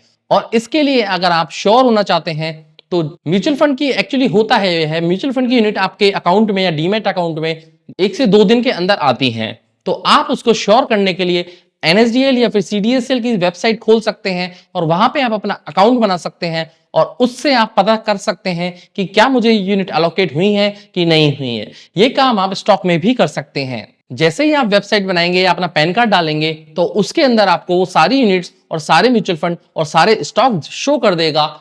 अगर आपका CDSL में है तो CDSL की ऐप डाउनलोड करें, अगर आपका NSDL में है तो NSDL की साइट डाउनलोड करें, और अगर आपका किसी में भी नहीं है तो भी आप NSDL और CDSL की वेबसाइट पर देख सकते हैं आपके पास म्यूचुअल फंड आ गए हैं कि नहीं आए हैं। एक सबसे इंपॉर्टेंट बात यह है, अगर आपके डीमैट अकाउंट में पैसे पड़े होते हैं तो उससे आप म्यूचुअल फंड नहीं खरीद सकते, क्योंकि सेबी का एक रूल आया था, ट्रेडिंग अकाउंट के पैसों से आप म्यूचुअल फंड की यूनिट नहीं खरीद सकते हैं। उनको या तो आप विड्रॉ करना पड़ेगा या फिर आपको अपने सेविंग अकाउंट में डालना पड़ेगा, उसके बाद ही आप ऑर्डर प्लेस कर पाएंगे। जैसा बाइंग का प्रोसेस है, सेम प्रोसेस सेलिंग का है म्यूचुअल फंड में। नॉर्मल म्यूचुअल फंड 2 दिन में आपके अकाउंट में आ जाते हैं, या फिर आप सेल करते हैं तो 2 दिन में आपके अकाउंट में पैसा आ जाता है।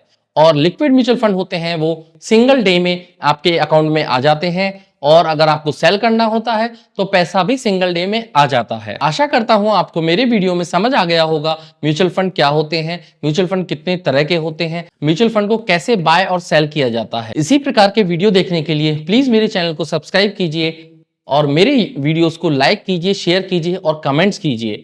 अगर आपको कोई भी प्रॉब्लम है या फिर किसी भी चीज के बारे में वापस से जानना है तो प्लीज मुझे कमेंट बॉक्स में कमेंट कीजिए और मुझे बताइए कि मैं क्या गलती कर रहा हूं या फिर आपको क्या समझ में नहीं आ रहा है। मैं उसके बारे में डिटेल से एक और वीडियो बना दूंगा, जिससे होगा ये आपको भी क्लियर हो जाएगा। और अगर आपको मेरे वीडियो पसंद आ रहे हैं तो उनको लाइक करना ना भूलें, उन पे कमेंट कीजिए और उनको शेयर कीजिए। और प्लीज मेरे चैनल को मोटिवेट करने के लिए सब्सक्राइब कीजिए और बेल आइकन को दबाकर आप नोटिफिकेशन रेगुलरली पा सकते हैं। आज के लिए इतना ही, विदा लेना चाहूंगा। जय हिंद।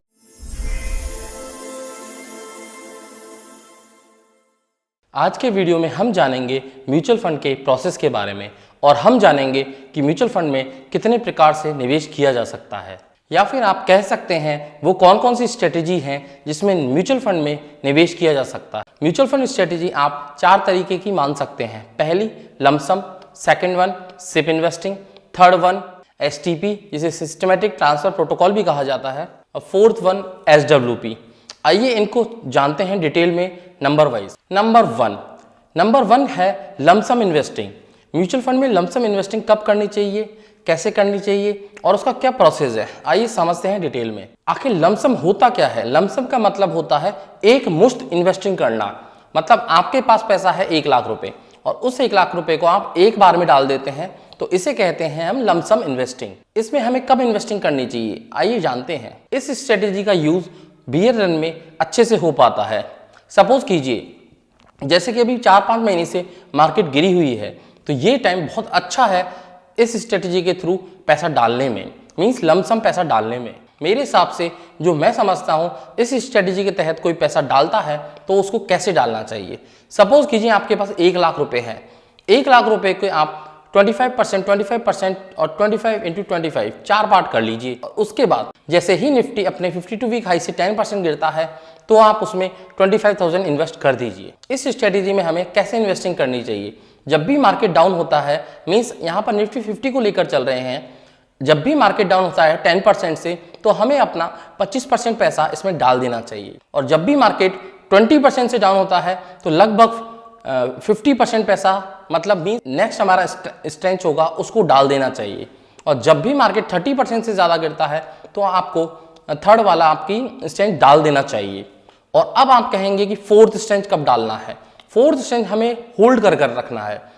जब भी मार्केट में क्रैश आता है, मेजर क्रैश आता है, या फिर मार्केट बहुत ज़्यादा गिर जाती है, 20-25%, 30% से भी काफ़ी ऊपर मार्केट गिर जाता है, और मार्केट में फॉल आता है कोविड जैसा, या फिर मार्केट में फॉल आता है लेमन ब्रदर्स जैसा, तब आपको वो पैसा रखना चाहिए, नहीं तो आप कैश आउट हो जाएंगे और आप उस चीज़ का बेनिफिट नहीं उठा पाएंगे, क्योंकि वही एक टाइम होगा जहां पे आपको बहुत ज़्यादा यूनिट मिल पाएंगी। और बहुत ज़्यादा यूनिट का मतलब है आप ज़्यादा यूनिट खरीदेंगे कम पैसों में, और जब भी मार्केट अप जाएगा तब ये यूनिट ही आपके CAGR को इंक्रीज करने में काफ़ी मदद करेंगी। इस स्ट्रेटेजी में आपको बहुत ज़्यादा पेशेंस की ज़रूरत होती है और बहुत ज़्यादा पैसे की ज़रूरत होती है, क्योंकि मार्केट 1-2 दिन में तो क्रैश हो नहीं जाते हैं।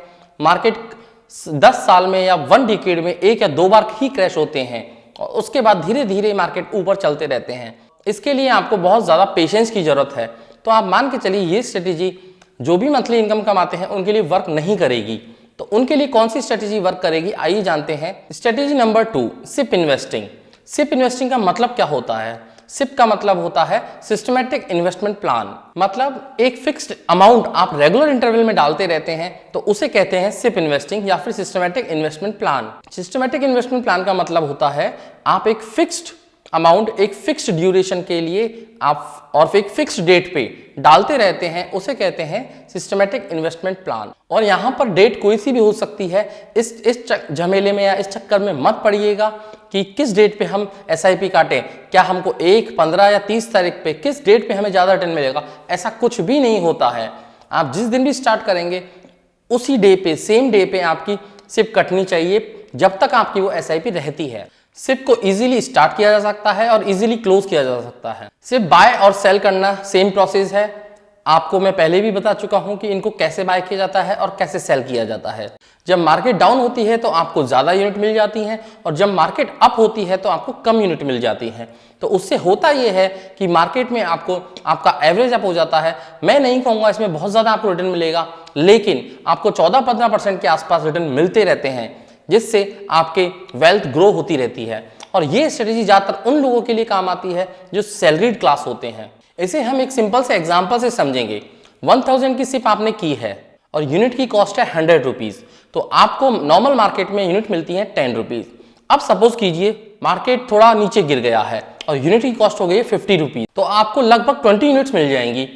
लेकिन मार्केट इतना कभी नहीं गिरता है कि यूनिट की वैल्यू में इतना डिफरेंस हो जाए। मैं सिर्फ एक एग्जांपल के रूप में ले रहा हूं और एग्जांपल से आपको समझाना चाहता हूं। अब कंडीशन है मार्केट अप गई है, तो यूनिट की कॉस्ट हो गई है 200 रुपए, यहां पर आपको मिलेंगी 5 यूनिट।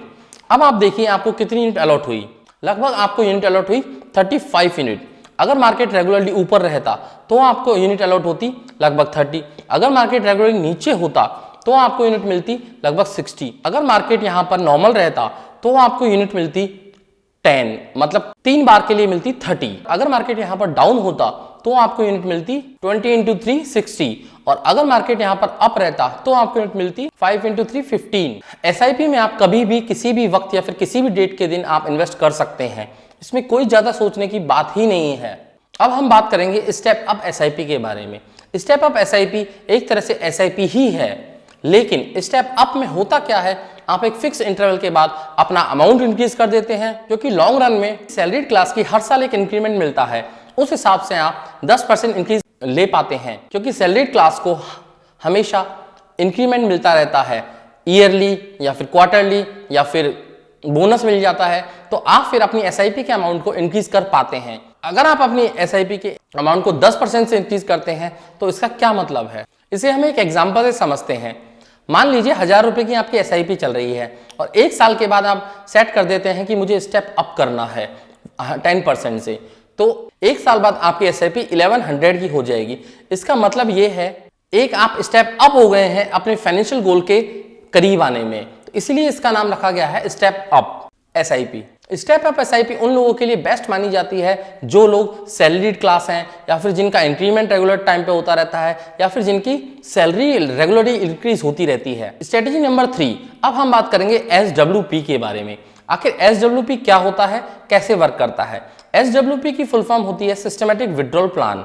हम इसमें एक मंथली और एक फिक्स यूनिट रिडीम करते हैं या फिर एग्जिट लेते हैं, जिससे आपके खाते में पैसा मंथली आ पाए। इस प्लान में हम रेगुलर इनकम जनरेट करते हैं।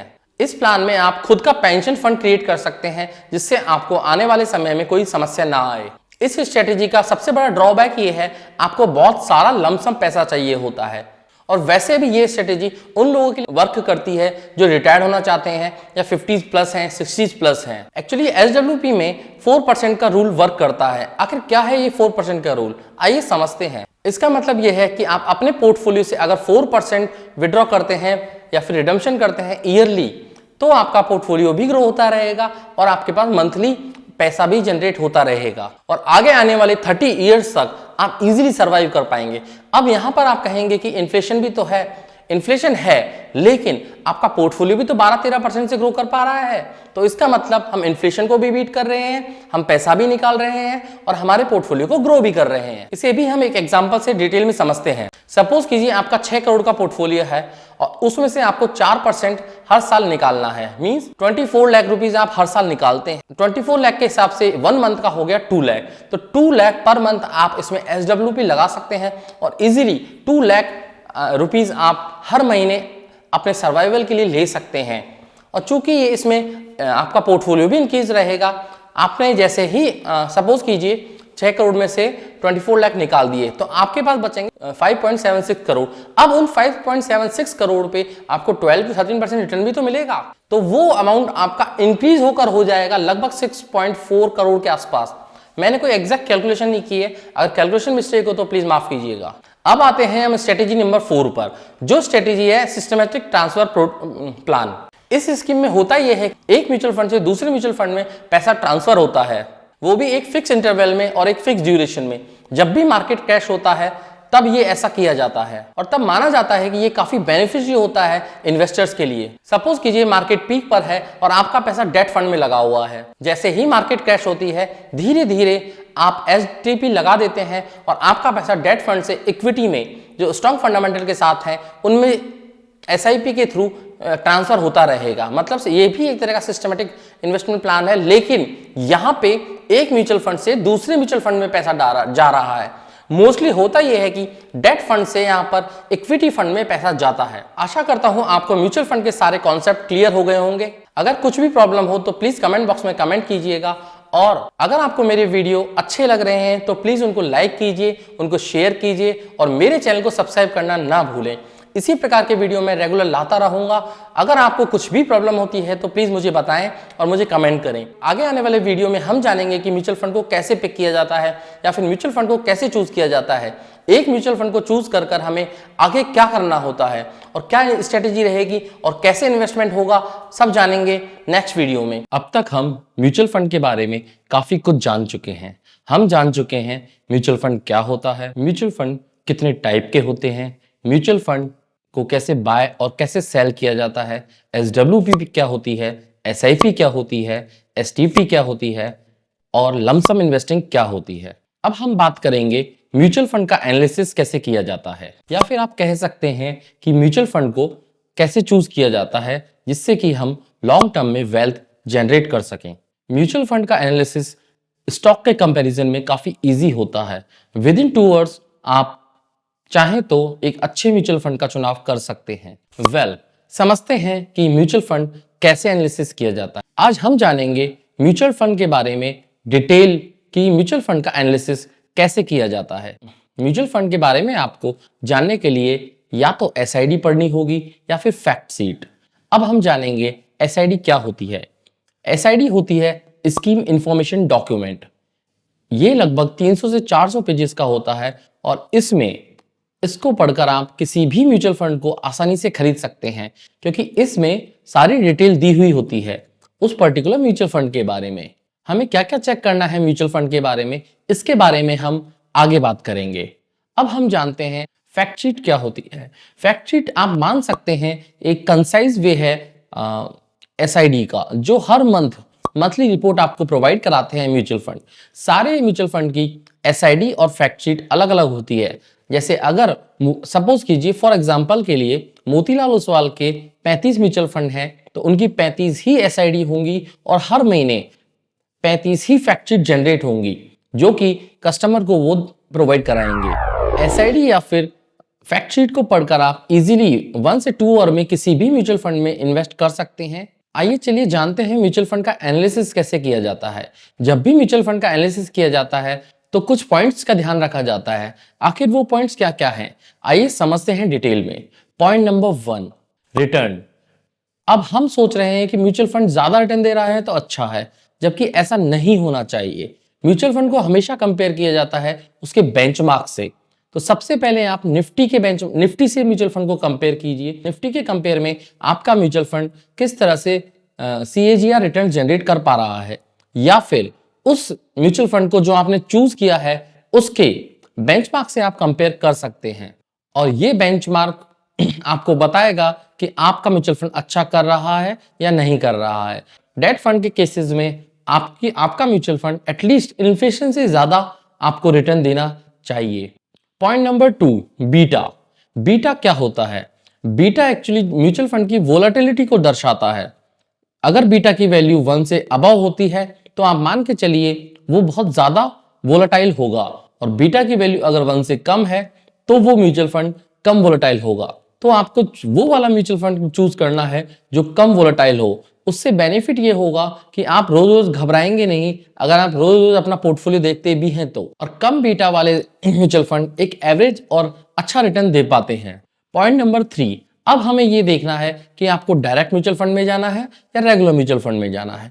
जैसा कि मैं पहले इनके बारे में बात कर चुका हूं कि हमें डायरेक्ट म्यूचुअल फंड और ग्रोथ ऑप्शन में ही जाना चाहिए।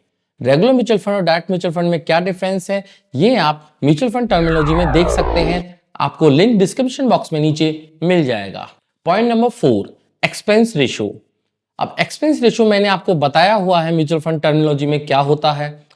बस इतना जान लीजिए यहाँ पर कि जितना कम एक्सपेंस रेशो होगा उतने हमारे रिटर्न अच्छे होंगे, क्योंकि एक्सपेंस रेशो 0.5 से 2% तक वेरी करता है। तो यहाँ पे 1.5% का मार्जिन निकलता है।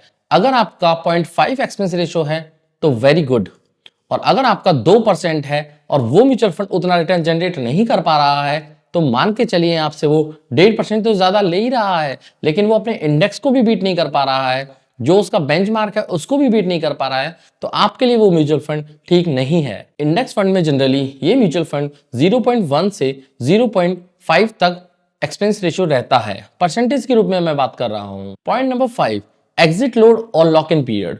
जब भी हम म्यूचुअल फंड की बात करते हैं तो हमेशा हमें चेक करना चाहिए कि म्यूचुअल फंड में कहीं एग्जिट लोड तो नहीं है, या फिर मैं मेरी म्यूचुअल फंड को बेचूं और मेरा 1% नुकसान तो उसी में हो जाए कि 1% भैया एग्जिट लोड लगा हुआ था। तो बेटर है आपको पहले ही चेक कर लेना चाहिए। फैक्ट शीट में या फिर SID स्कीम इंफॉर्मेशन डॉक्यूमेंट में इजीली मिल जाता है। Lock in period, generally lock in period ELSS fund, equity link saving schemes में या फिर रिटायरमेंट स्कीम्स में होता है। ELSS में लगभग 3 इयर्स का लॉक इन पीरियड होता है, और जबकि रिटायरमेंट फंड में लगभग 5 ईयर का लॉक इन होता है। तो जब भी आप कोई म्यूचुअल फंड लें तो अपने फाइनेंशियल गोल को लेकर लें, जिससे होगा ये कि आपको लॉक इन पीरियड से या फिर एग्जिट लोड से कोई फर्क ही नहीं पड़ेगा। सपोज किसी म्यूचुअल फंड में 1 साल के बाद का एग्जिट लोड है, लेकिन आपका हॉराइजन लंबा है, 5 से 10 साल का है, तो उससे आपको कोई फर्क नहीं पड़ने वाला है। पॉइंट नंबर 6 में आपको जानकर हैरानी होगी कि 80% म्यूचुअल फंड अपने बेंचमार्क को बीट नहीं कर पाते हैं, और ये वाकई एक ताज्जुब वाली बात है, क्योंकि वो बड़े बड़े फंड मैनेजर जो आपसे एक्सपेंस रेशियो लेते हैं, एक्सपेंस रेशियो के टर्म में फीस लेते हैं, वो अपने बेंचमार्क तक को बीट नहीं कर पाते हैं। तो मैं तो कहता हूं अगर बेंचमार्क को ही बीट नहीं कर पा रहे हैं तो किस बात की फीस ले रहे हैं। पॉइंट नंबर 7, हमें चेक करना चाहिए वो म्यूचुअल फंड जो लंबी अवधि से चला आ रहा है और उसके कंसिस्टेंट रिटर्न CAGR रिटर्न अच्छे निकल कर आ रहे हैं। हमें कभी भी NFO या फिर न्यू फंड ऑफर में कभी भी इन्वेस्ट नहीं करना चाहिए, क्योंकि हमें उसकी पास्ट हिस्ट्री के बारे में नहीं पता चलेगा। म्यूचुअल फंड हमेशा, ये कोई गारंटी नहीं है कि म्यूचुअल फंड ने अगर पास्ट में अच्छा किया है तो आगे भी अच्छा करेगा, लेकिन चांसेस बढ़ जाते हैं अगर म्यूचुअल फंड के फंड मैनेजर ने पहले अच्छे रिटर्न जनरेट करके दिए हैं तो आगे भी हो सकता है कि वो अच्छे रिटर्न जनरेट करके देगा। और हमेशा ये चेक कीजिए कि म्यूचुअल फंड अपने बेंचमार्क को बीट कर रहा है या नहीं कर रहा है। अदरवाइज बेस्ट ऑप्शन आपके पास इंडेक्स फंड होता है। अगर कोई म्यूचुअल फंड अपने बेंचमार्क को ही बीट नहीं कर पा रहा है तो बेटर है आप इंडेक्स फंड चूज कीजिए। एक्चुअली होता यह है कि म्यूचुअल फंड में 2 तरह से इन्वेस्ट किया जाता है। पहला एक्टिव फंड, दूसरा पैसिव फंड। एक्टिव फंड में फंड मैनेजर बेंचमार्क को बीट करने की कोशिश करता है और जबकि पैसिव फंड में फंड मैनेजर सिर्फ उस इंडेक्स को फॉलो करता है जिस इंडेक्स का वो पैसिव फंड है। आपका फंड या फिर आपके मेहनत की कमाई जो आपने सालों में कमाई है वो बेकार ना जाए, तो उसके लिए बेटर है आप एक अच्छा इंडेक्स फंड ले सकते हैं। मेरी स्ट्रेटेजी या फिर मेरा मानना भी यही है कि आप म्यूचुअल फंड से बेटर है इंडेक्स फंड लें। अगर आप फिर भी म्यूचुअल फंड में जाना चाहते हैं तो मैंने जो प्रोसेस बताया है या फिर मेरे वीडियोस देखकर आप आसानी से म्यूचुअल फंड को चूज कर पाएंगे। म्यूचुअल फंड इन्वेस्टिंग हमेशा गोल बेस होनी चाहिए, ना कि रिटर्न बेस, क्योंकि म्यूचुअल फंड के गोल अलग अलग हो सकते हैं। नेक्स्ट पॉइंट नंबर 12, आपको अपने म्यूचुअल फंड को किसी के साथ भी कंपेयर नहीं करना चाहिए। हो सकता है जिसने जो भी आपसे म्यूचुअल फंड कंपेयर कर रहा है उसका हाई रिस्क वाला म्यूचुअल फंड हो और शॉर्ट ड्यूरेशन में पैसा कमा के देने वाला म्यूचुअल फंड हो सकता है उसके रिटर्न 1, 2, 3 महीने में या 6 महीने में अच्छे रिटर्न आ सकते हैं, लेकिन इन द लॉन्ग रन वो एक अच्छे रिटर्न नहीं ला पाएगा। इसलिए आपको कभी भी किसी से भी अपने म्यूचुअल फंड को कंपेयर बिल्कुल नहीं करना चाहिए। मैं आपको एक सिंपल सी स्ट्रेटेजी बताता हूं। अगर आप पूरी मार्केट को कैप्चर करना चाहते हैं तो आप इन इंडेक्स फंड में डाल सकते हैं, जो आपके लिए काफी इजी रहेगा। निफ्टी के 100 इंडेक्स फंड में डाल सकते हैं। यहां पर आपको लार्ज कैप का एक्सपोजर मिल जाएगा। निफ्टी मिड कैप 150 इंडेक्स में डाल सकते हैं। यहां पे आपको मिड कैप का इंडेक्स मिल जाएगा और एक आप निफ्टी के स्मॉल कैप इंडेक्स फंड में डाल सकते हैं। ये 3 म्यूचुअल फंड सफिशिएंट हैं आपके लिए और इसमें आपको रेगुलरली इन्वेस्ट करना है। और सेकेंड स्ट्रेटेजी अगर आप लेना चाहें तो ऐसे भी कर सकते हैं। आप टॉप 250 वाले इंडेक्स में डाल सकते हैं और उसके बाद आप टॉप 500 वाले इंडेक्स में भी डाल सकते हैं। आजकल तो माइक्रो कैप का इंडेक्स और टोटल मार्केट 1 से 750 तक के इंडेक्स भी निकल गए हैं। आप चाहे तो उनमें भी इन्वेस्ट कर सकते हैं। यहां पर मैं आपको बहुत अच्छे रिटर्न की गारंटी तो नहीं देता, लेकिन इतना श्योर हूं कि आप अच्छे रिटर्न जनरेट कर पाएंगे और एक लॉन्ग रन में एक अच्छी खासी वेल्थ क्रिएट कर पाएंगे। यहाँ पर आपका म्यूचुअल फंड का कोर्स लगभग खत्म हो गया है, लेकिन मैं लास्ट एक वीडियो बनाकर उसे कंक्लूड करूंगा और आपको बताऊंगा कि म्यूचुअल फंड लेने के बाद हमें क्या करना चाहिए या फिर लेने के बाद इन्वेस्टमेंट के बाद हमें क्या क्या स्ट्रेटेजी अपनानी चाहिए जिससे हमारे रिटर्न 1 से 2% अप चले जाएं। और मैं आपको बताऊंगा कि म्यूचुअल फंड में टैक्सेस किस प्रकार से लगते हैं या फिर म्यूचुअल फंड टैक्सेस कैसे दे पाते। म्यूचुअल फंड में अगर आप यूनिट सेल करते हैं तो आपके ऊपर टैक्स का क्या इफेक्ट पड़ेगा। आज के लिए इतना ही, विदा लेना चाहूंगा। Signing off. जय हिंद।